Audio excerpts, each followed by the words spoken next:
Ladies and gentlemen, the President of the United States.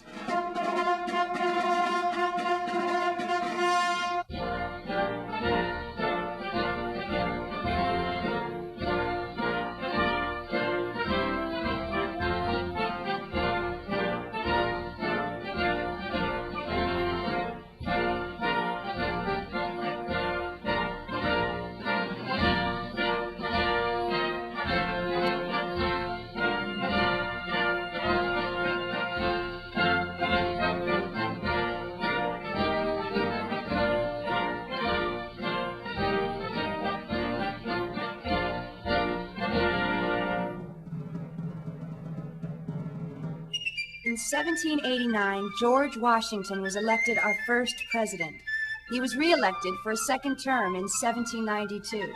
Since then, every 4 years, Americans have elected a president of the United States. How do we choose our president? What does a person have to do to become president? What does a president do? Well, those are just a few of the questions we'll answer in this program. Let's start right at the beginning.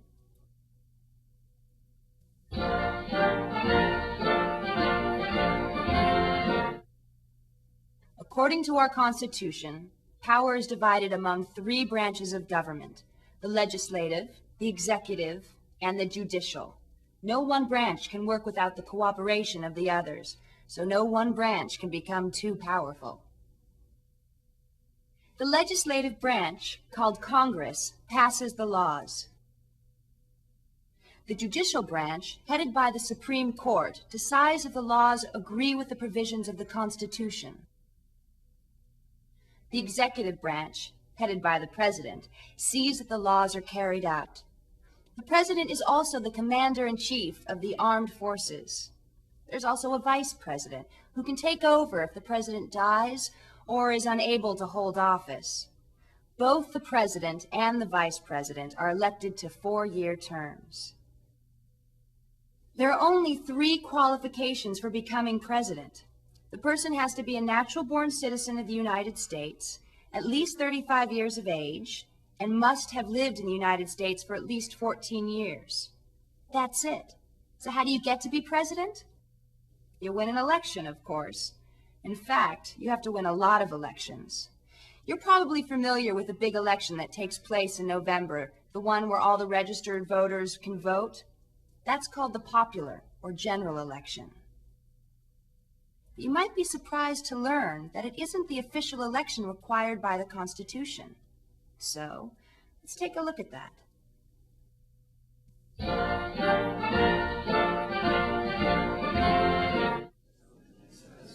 At the Constitutional Convention in 1787, the delegates debated long and hard about how to elect the president. Some thought it should be up to Congress. Others thought it was a job for the states. Still, others considered having the people elect the president directly. But in those days, it was very hard for people to get information, and many thought that the general public wouldn't be informed enough to make a good decision. In the end, the writers of the Constitution came up with a compromise: have each state choose a few people, called electors, to do the electing. That way, the citizens would have a say, but the electors would be well informed about the candidates and the issues. The electors altogether are called the Electoral College. Here's how the Electoral College works. Each state gets a number of electors equal to its representation in Congress. That means the number of senators, which is always 2, plus the number of representatives in the House of Representatives. The number of representatives a state has is based on its population, so the greater the population of a state, the more electoral votes it has. That gets to be important. You'll see why in a minute. The Constitution leaves it to each state to decide how to choose their electors. Today, in most states, the candidate for president who wins the popular or general election gets all the state's electoral votes. But here's the odd thing. The candidate who gets the most popular votes isn't guaranteed to get the most electoral votes. In fact, in 1888, President Grover Cleveland, who was running for re-election, got over 95,000 more votes than his opponent, Benjamin Harrison. But Harrison's votes came from bigger states with a lot of electoral votes. so he beat Cleveland, 233 to 168. But how does the Electoral College actually decide on the president? Well, the electors meet in their own state in December after the November general election. Originally, each elector cast 2 ballots. Whoever received the greatest number of votes was named president. The runner-up was named vice president. It didn't take long to figure out that that wasn't such a good idea. Here's what happened. In the election of 1800, the country's third election, the majority of electors wanted Thomas Jefferson to be president and Aaron Burr to be vice president. But because each elector cast 2 ballots, Jefferson and Burr each received the same number of electoral votes. So Congress had to decide who the winner was.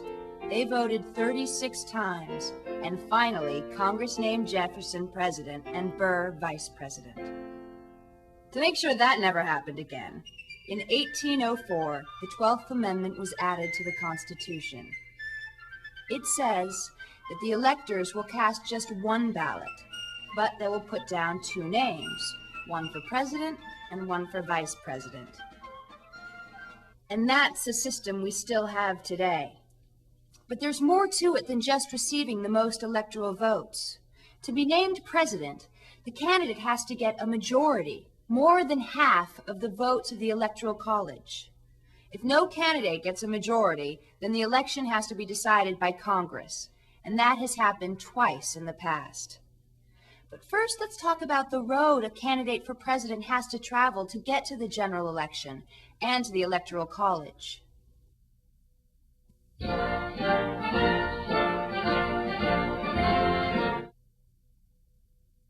It's almost impossible to talk about presidential elections without talking about political parties.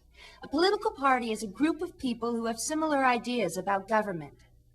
Back when George Washington was elected president, there were no political parties.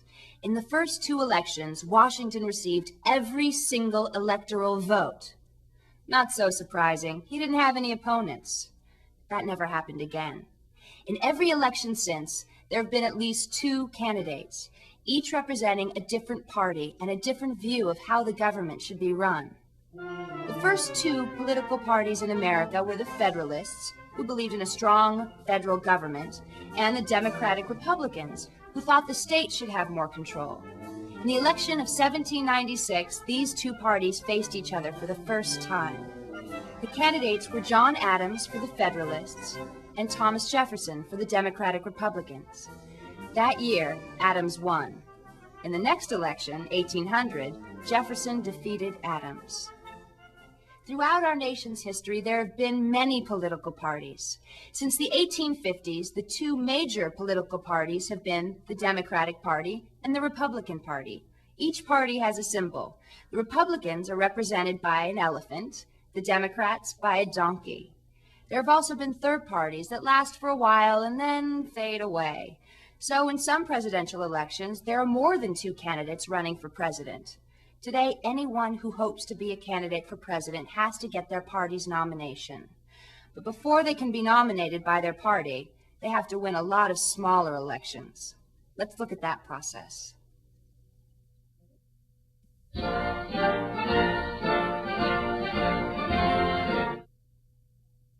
Being well known or already holding an office like a governor or a senator or representative is important for anyone who wants to become president.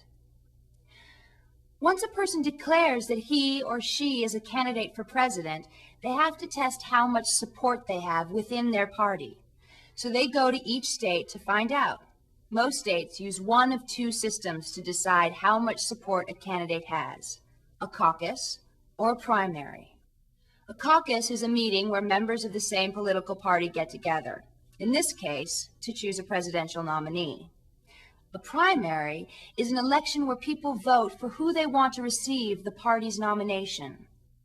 A candidate who doesn't do well in the early primaries and caucuses usually drops out of the presidential race.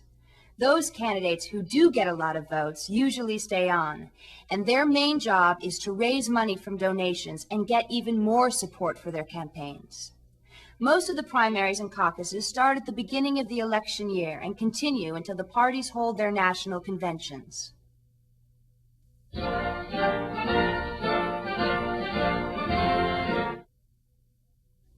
Sometime during the summer of the election year, each party holds its national convention.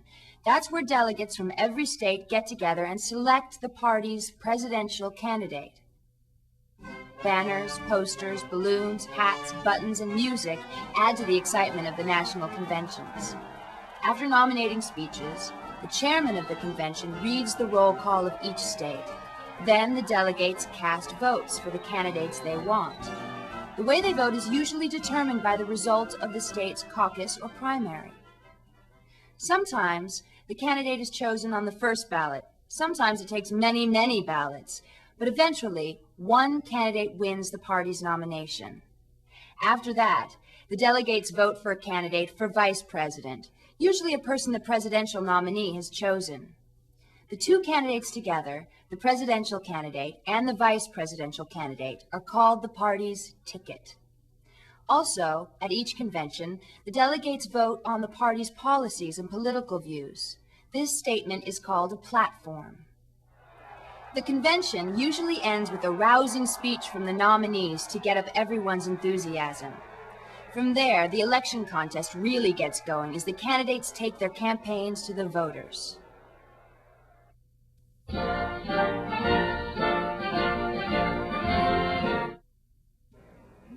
How do presidential candidates let people know who they are and what they stand for? The answer is through a nationwide campaign. Today, it takes thousands of people and millions of dollars to run a presidential campaign. But it wasn't always like that.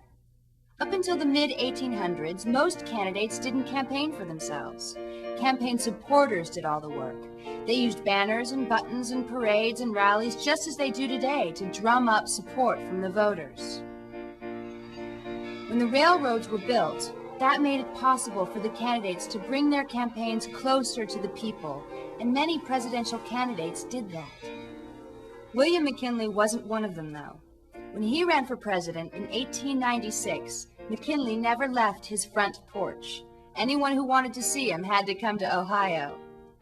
Meanwhile, his Democratic opponent, William Jennings Bryan, traveled all over the country by train, thousands of miles, speaking to nearly 5 million voters. But it didn't help him. McKinley won anyway. No candidate after that ever just sat on the front porch. They all went out to meet the people. Candidates like Calvin Coolidge, Herbert Hoover, Franklin Delano Roosevelt, and Harry Truman would travel around by train, stop at different places, and speak to the crowds from the back of their railroad cars. These became known as whistle-stop campaigns. Soon, airplanes took over. In 1960, Richard Nixon became the first candidate to campaign in every state, including Alaska and Hawaii. In 1996, in an effort to get closer to the people, Bill Clinton went back to the old ways and traveled around parts of the country by bus. That way, he could meet people close up and really talk to them. From the very start, presidential campaigns used advertising and newspapers to spread their message. Next came radio, then television, and now the internet. In 1960, John F. Kennedy and Richard Nixon faced each other in the first debate that was ever on television. Since then, televised debates have become an important part of the campaign. And where does all the campaigning lead? To the first Tuesday after the first Monday in November, when millions of Americans all across the country go to the polls and vote for President and Vice President of the United States.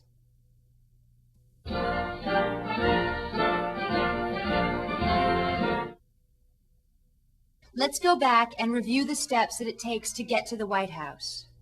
First, the candidate has to win a political party's nomination. That means winning primaries and caucuses and being declared the nominee at the national convention. Then, the candidate takes the campaign to the people. Then there's a general election in November, followed by the electoral college vote in December.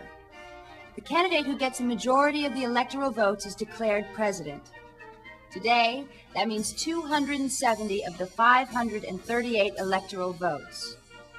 Why 538? Well, 100 for the 100 senators, 435 for the 435 members of the House of Representatives, and 3 for the electoral votes from the District of Columbia. But what happens if no one gets a majority? Well, then the election is decided by Congress. That's happened twice in our history. The first time was in 1824 when there were 4 candidates for president: Andrew Jackson, John Quincy Adams, William H. Crawford, and Henry Clay. When the votes were counted, Jackson had the most popular votes and the most electoral votes, but not a majority. According to the Constitution, the House of Representatives has to decide among the 3 candidates with the highest number of votes. After a lot of wheeling and dealing, John Quincy Adams was named president. The next time was in 1876. Samuel J. Tilden, the Democratic candidate, had 250,000 more popular votes than his Republican opponent, Rutherford B. Hayes. And Tilden only needed 1 more electoral vote to have a majority. Hayes was far behind. He needed 14 votes to be declared the winner. The problem was that 14 electoral votes were in question. So, Congress created a special commission to figure out what to do about those 14 votes. In the end, it was decided that the votes should be counted, and all 14 went to the man we know as President Rutherford B. Hayes. So Tilden lost, even though 250,000 more voters wanted him to be president. Of course, we've also had presidents who were never elected to that office. John Tyler, Millard Fillmore, Andrew Johnson, and Chester Arthur were vice presidents who moved into the White House when the sitting president died. Other vice presidents became president that way, but they went on to win election in their own right. And then there's Gerald Ford, who was the only president to have never won a national election. Here's why. In 1973, the vice president, Spiro T. Agnew, resigned from office before the end of his term. Under the 25th Amendment, Congress had to elect a new vice president. They picked Gerald Ford. Then, in 1974, when Richard Nixon resigned the presidency, Ford moved into the White House, but he didn't win re-election at the end of that term. That's just one of the many interesting facts about the presidents. Here's some more.